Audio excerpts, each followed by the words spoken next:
नमस्कार, मैं पुनीत।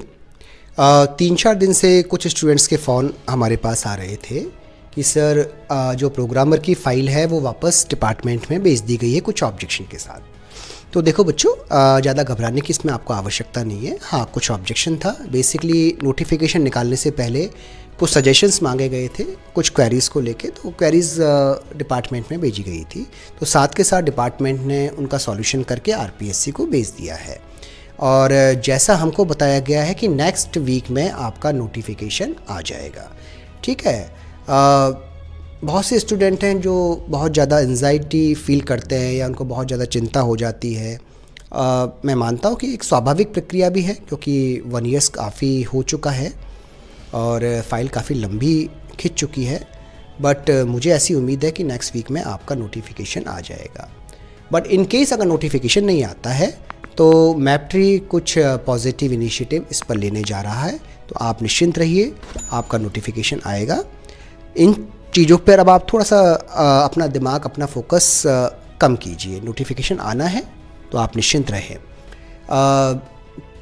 कुछ प्रॉब्लम्स मैंने स्टूडेंट्स की देखी हैं कि जैसे दूसरे एग्जामिनेशन में भी, अगर कंप्यूटर इंस्ट्रक्टर की भी बात करें, आईए की भी बात करें, कि जब नोटिफिकेशन आता है तो उसके एक महीने तक वो सिलेबस ही देखते रहते हैं, कोचिंग सर्च करते रहते हैं, कंटेंट सर्च करते हैं। देखो बच्चों, जहाँ तक हम प्रोग्रामर एग्ज़ाम की बात करें तो अभी तक जो आरपीएससी ने वैकेंसी निकाली है उसका कैलेंडर वो घोषित कर चुके हैं। आपका 14 जुलाई अभी लास्ट कैलेंडर के हिसाब से विधि रचनाकार का जो वैकेंसी निकली थी उसकी 14 जुलाई दी है।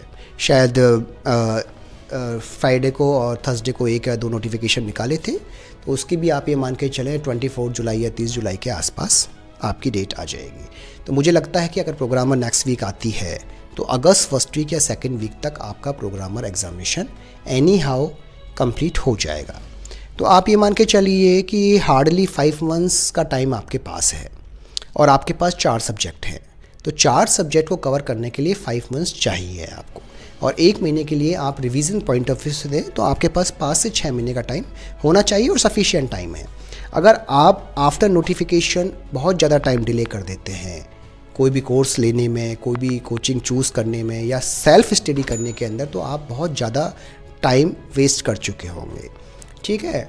और मेरा ये मानना है जो भी आपको काम करना होता है एज ए स्टूडेंट, आप उसको काफ़ी फास्ट तरीके से चूज़ करके उस पर इनिशिएटिव लेना स्टार्ट कीजिए, है ना। नोटिफिकेशन आपका जल्दी आएगा, तो इस पर ज़्यादा आपको चिंता करने की ज़रूरत नहीं है कि फ़ाइल वापस चली गई या वापस आ गई।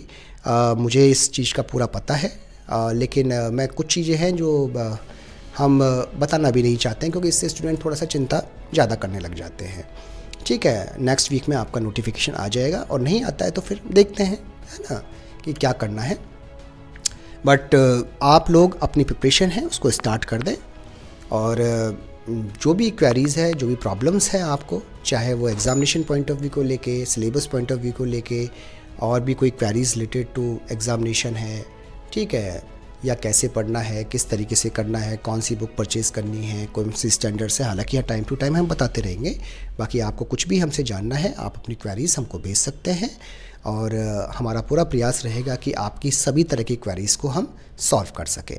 आज के लिए इतना ही। धन्यवाद।